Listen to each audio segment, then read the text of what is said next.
പണിക്കര് പറഞ്ഞ പ്രകാരം പടിഞ്ഞാറ് ഭാഗത്ത് സകല പെണ്ണുങ്ങളും തപ്പി അറബിക്കടലിൽ മാത്രമേ തപ്പാനുള്ളൂ യാസിനെ. അത്രക്കും പ്രായമുള്ള മത്സ്യകന്യകമാർക്ക് എപ്പോഴും അറബിക്കടലിലുണ്ടോ? എന്റെ ഗതികടന്നേ എനിക്ക് പറഞ്ഞാൽ മനസ്സിലാവില്ല. സതീശനാണല്ലോ വരുന്നത്. സതീശൻ എന്താ ഈ വൈക്ക്? ചേട്ടാ എന്റെ കല്യാണം ശരിയായിട്ടോ. കല്യാണം ശരിയാവേ? ആ. എവിടുന്ന്? ഉങ്ങൾ നാട്ടിൽ നിന്ന് കല്യാണം ശരിയായി ചേട്ടാ. ഞങ്ങളെ നാട്ടിൽ നിന്നോ? ഉങ്ങൾ നാട്ടിൽ നിന്ന് തന്നെ. യാസിനെ, തമിഴ്നാട്ടിൽ നിന്ന് വന്ന ഓന് വരെ കേരളത്തിൽ നിന്ന് പെണ്ണെട്ടി.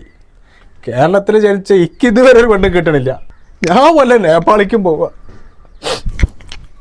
ചേട്ടാ എന്താ இந்த மாதிரி വയറ് ഉണ്ടെങ്കിൽ പെണ്ണ് കിട്ടൂല. നല്ല മസിൽ ബോഡി ഉണ്ടാവണം, അവളെ പെണ്ണ് കിട്ടി. എനിക്ക് മസിലില്ലാന്നാ നോക്കണാ? ഇതാണ് മസില്. உங்களுக்கு நல்ல மசில் உண்டு. எல்லாத்தையும் ஒரு பக்கம் கொண்டு தொப்பை இந்த பக்கம் வச்சிருக்கீங்க சென்டரில். அப்படி ஆனால் மசில் கிடையாது. நல்லா അവിടെ എവിടെയും പിരിച്ച് കാട്ടി ഉടമ്പ് റെഡിയാക്കണം. അതാണ് മസിൽ ഉണ്ടാവും. അങ്ങനെ ആണെങ്കിൽ പെണ്ണ് കിട്ടും, അല്ലെങ്കിൽ പെണ്ണ് കിട്ടൂല. ഈ തൊപ്പ കൂടി വെച്ചിട്ട് പോയി കഴിഞ്ഞാൽ. തൊപ്പക്കൊടിയാ? എന്താണ് തൊപ്പക്കൊടി? നോക്കേ, അത് സതീശൻ പറഞ്ഞ കാര്യമാണ്. എന്നോട് രാവിലെ നീച്ച് ഓടാൻ പറഞ്ഞിട്ടുണ്ടെങ്കിൽ എനിക്ക് മഞ്ഞ്, രാത്രി ആയാൽ എനിക്ക് ഉറക്കം വരിക. ഇതൊക്കെ കുറച്ച് കുറക്കണം. എന്നാലും ഇപ്പം പറഞ്ഞ മാതിരി ചിലപ്പോൾ ആ കാര്യങ്ങളൊക്കെ നടന്നു തരും. ഇനിയിപ്പോൾ കുറയ്ക്കാൻ ഞാൻ എന്താ കാട്ടണ്ടേ? ഞാൻ എന്തിനും റെഡിയാണ്. ഇതുകൊണ്ട് എനിക്ക് വലിയ ബുദ്ധിമുട്ടാണ്. എനിക്ക് എങ്ങനെയെങ്കിലും ഒരു പെണ്ണ് കിട്ടണം. സതീശ, ഇപ്പൊ എന്തായാലും ചെയ്തേ?